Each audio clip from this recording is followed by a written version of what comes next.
Welcome to this explainer. Today, we're diving into one of the most fascinating artistic evolutions in modern music history. We are going to unpack how Pete Townshend completely transformed The Who from a visceral street-level mod band into the visionary pioneers of high art. If you only know The Who as those guys who smashed guitars and played incredibly loud, well, you're really only getting a fraction of the picture. We're going to see exactly how raw, youthful rebellion was meticulously engineered into Pete Townshend's bold, enduring rock operas. Okay, let's ground our story right from the jump in Townshend's own words. I was a mod, no question about it. We really have to understand this foundation before we can see how he completely transcended it. You know, Townshend actually admitted that while the other three guys in the band weren't really mods, he was deeply embedded in that world. He was out there sleeping under the pier in Brighton, chasing rival rockers, and just desperately wanting to feel a part of something. That genuine, lived connection to the subculture, that is the absolute bedrock of everything that follows. So, here is our agenda for today. We're going to start with Voice of the Mods, then move into the Art of Destruction, hit our climax with the birth of the rock opera, and finally wrap up with returning to mod roots. Section 1. Voice of the Mods. From pop commodity to youth identity. Let's head back to the raw, working-class heart of London's mod scene in the early 1960s. Now, you probably already know the mods weren't just your casual weekend music fans. They embraced this highly specific, all-encompassing lifestyle. We're talking sharp, tailored suits, highly customized scooters, an absolute obsession with American rhythm and blues, and all-night dancing. But underneath all the fashion and the records, there was this profound hunger for identity in post-war Britain. This was an entire generation refusing to just quietly follow the mundane paths their parents had taken. To tap into that very specific energy, the band was originally formed and branded as the High Numbers.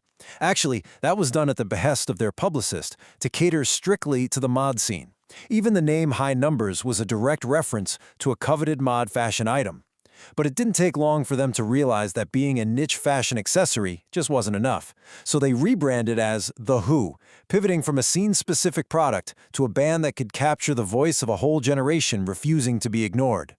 And absolutely nothing captured that voice quite like their 1965 release, My Generation. That wasn't just some catchy pop lyric. It was a loud, defiant declaration that basically codified youth rebellion. When Roger Daltrey stuttered and sneered, "I hope I die before I get old," it set the band completely apart from everyone else at the time. It was a cultural grenade. The speaker in the song is flat out refusing to behave properly, and that attitude became the ultimate slogan for challenging established norms. Which brings us to Section 2, the Art of Destruction, smashing musical conventions. Let's see how this rebellious energy evolved from aggressive lyrics right into physical chaos on stage. So, Townshend's famous instrument smashing, it wasn't just mindless violence or some wild rock and roll stunt. It was actually heavily influenced by his art school tutors, specifically Gustav Metzger and Roy Ascot. They introduced him to the auto-destructive art movement.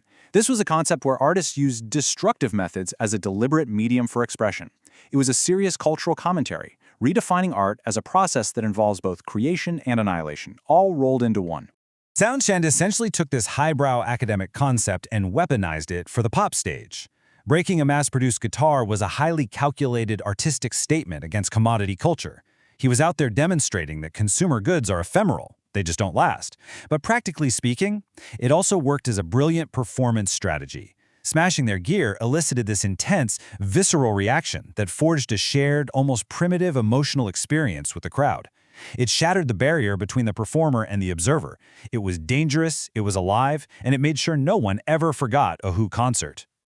Moving right along to Section 3, Birth of the Rock Opera, Elevating Rock to High Art. This is the absolute climax of our explainer, where Townshend realizes the ultimate act of rebellion isn't smashing a guitar at all. Townshend was incredibly self-aware, and he recognized a deep artistic conflict. On one hand, you've got the standard 3-minute pop single. It's ephemeral, fleeting, a mass-produced commodity, but on the other hand, he wanted to create something permanent, serious, and narrative-driven. He totally saw the hypocrisy of critiquing commodity culture while literally being a mass-produced pop star himself. To escape that trap, he decided to stop churning out disposable teenage pop and start composing ambitious, full-length theatrical masterpieces. He demanded that rock be taken as seriously as classical high art.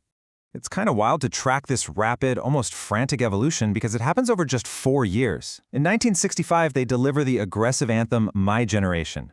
Fast forward 1 year to 1966, and on A Quick One, they're already experimenting with stitched-together mini-suites. By 1967, The Who's Sell Out acts as this brilliant, self-aware piece of pop art critiquing commerce itself. And then, in 1969, the whole thing culminates in the absolute masterpiece, Tommy. Tommy proved once and for all that rock music could bear serious intellectual weight. We're talking heavy, complex themes here: childhood trauma, deep isolation, spiritual transformation, and the absurdity of cult worship.